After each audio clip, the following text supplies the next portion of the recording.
Well, good afternoon, everyone. Let me first thank you for being here.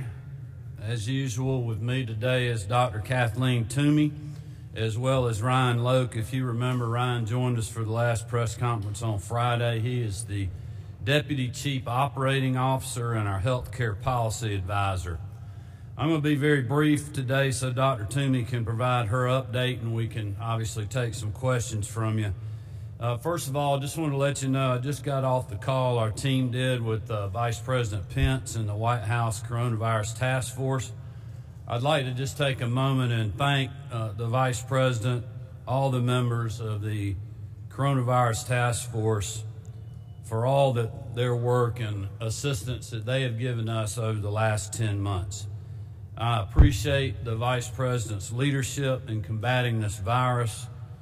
He's always answered the phone when Georgia called or needed him or needed the administration. And I know that my colleagues around the country, the governors of other states, feel the same way, and I'm deeply grateful for that. He did mention that the task force is working with the incoming Biden administration to ensure an orderly transition regarding their work to fight COVID-19.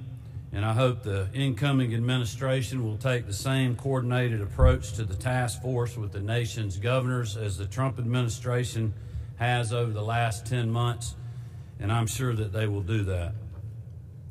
Over the last week, the number of vaccines administered in Georgia has increased by 102,183, which is a 97% increase. Last week, we talked about a backlog in reporting, and these numbers certainly indicate we made significant progress in catching up. On another point of good news, if recent trend lines continue with Operation Warp Speed, the partnership with CVS and Walgreens, we expect they will be able to vaccinate all residents in Georgia nursing homes by the end of the month. If not, the state will step in to ensure that this mission is complete. These Georgians, as you know, are the most vulnerable to severe illness or death to this virus. So it will continue to be our top priority to ensure significant progress is made in vaccinating our nursing home residents. With all of that said, we certainly have a long way to go.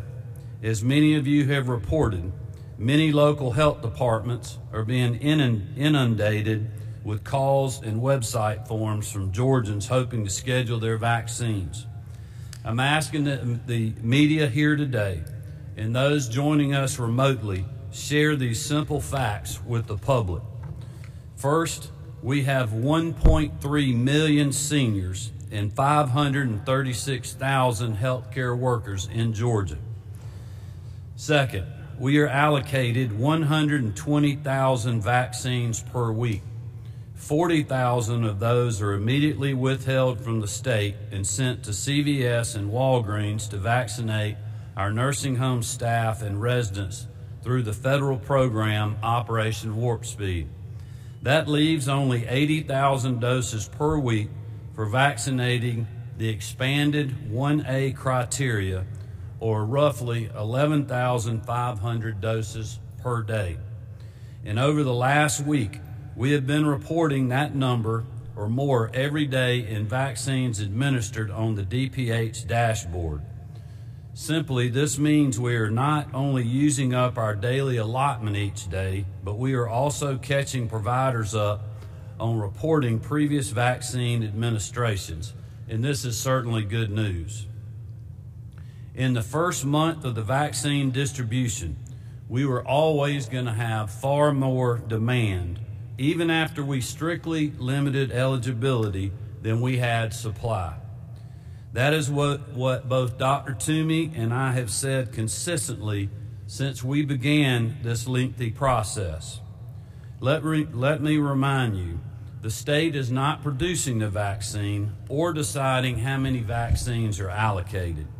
The number of vaccines administered is first and foremost dependent on the number of vaccines made available to us through the federal government and Operation Warp Speed.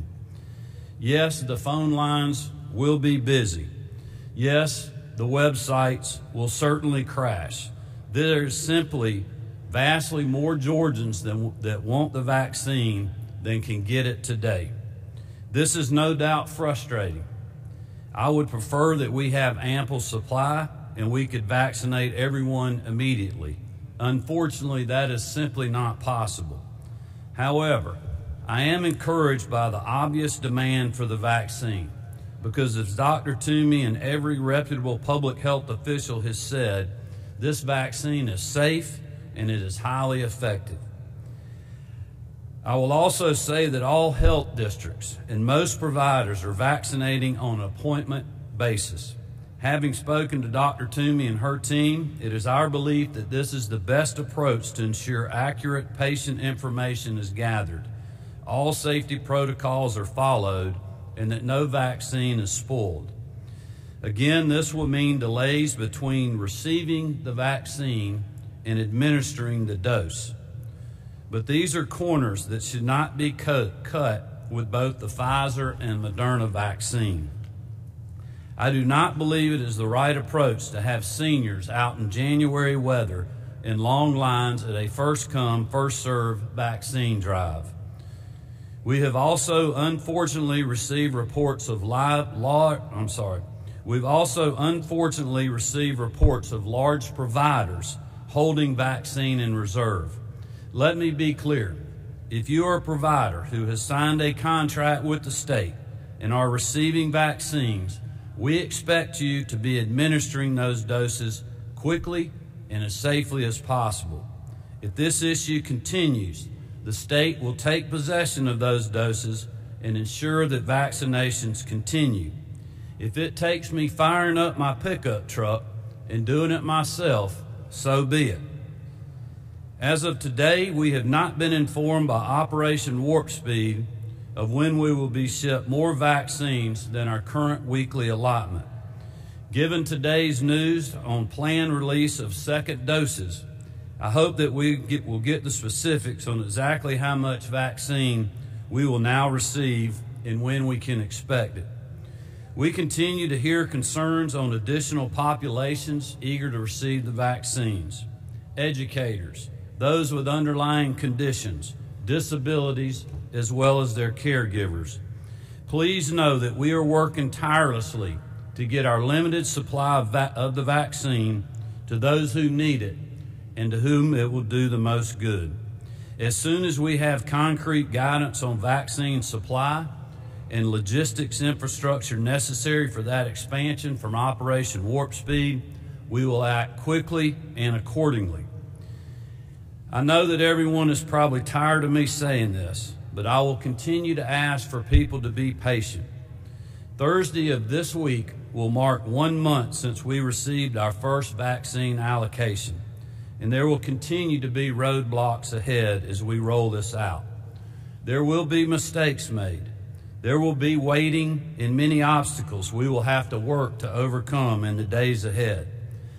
But I can also commit to the people of this state that we are working around the clock to get vaccines in arms as quickly and as safely as we can.